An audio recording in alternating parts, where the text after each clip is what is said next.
തൃശൂരിനെ വിറപ്പിച്ച് മിന്നൽ ചുഴലി. ജില്ലയിൽ വ്യാപക നാശനഷ്ടമുണ്ടായി. നിരവധി ആളുകൾക്ക് പരിക്കേറ്റു. വീടുകൾക്കും വാഹനങ്ങൾക്കും നാശനഷ്ടമുണ്ടായി.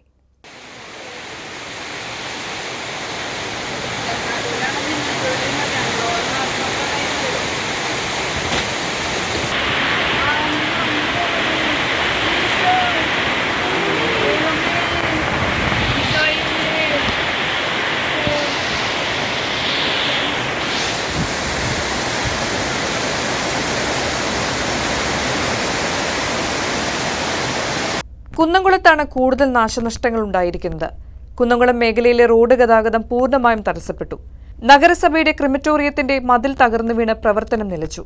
കല്ലായിയിൽ സഭാമഠം റോഡിൽ മുത്താളി സുഗുവിന്റെ വീടിന് മുകളിലേക്ക് മരം വീണു. എരുമപ്പെട്ടി, ടിപ്പല്ലൂർ, കരിയന്നൂർ, നെല്ലുവായ് എന്നിവിടങ്ങളിൽ മരം വീണ് ഗതാഗതം താറുമാറായി. കരിയന്നൂരിൽ മരം പൊട്ടിവീണ ഒരാൾക്ക് പരിക്കേറ്റു. കാറിന് മുകളിലേക്ക് മരം പൊട്ടിവീണെങ്കിലും ആർക്കും പരിക്കില്ല. തൃശൂർ കൊക്കാലയിൽ കടകളുടെ ബോർഡുകൾ താഴേക്ക് വീണു. തലക്കോട്ടുകര കുറുമാൽ കനാലിന് സമീപം റോഡിലേക്ക് മരം വീണു. പുറനാട്ടുകരയിൽ മരക്കൊമ്പ് ദേഹത്തേക്ക് വീണ ഒരാൾക്ക് പരിക്കേറ്റു. പൂവണി ചിന്മയ സ്കൂളിന്റെ ബസ് സ്റ്റോപ്പിന് മുകളിലേക്ക് തെങ്ങ് വീണു. ആർക്കും പരിക്കില്ല.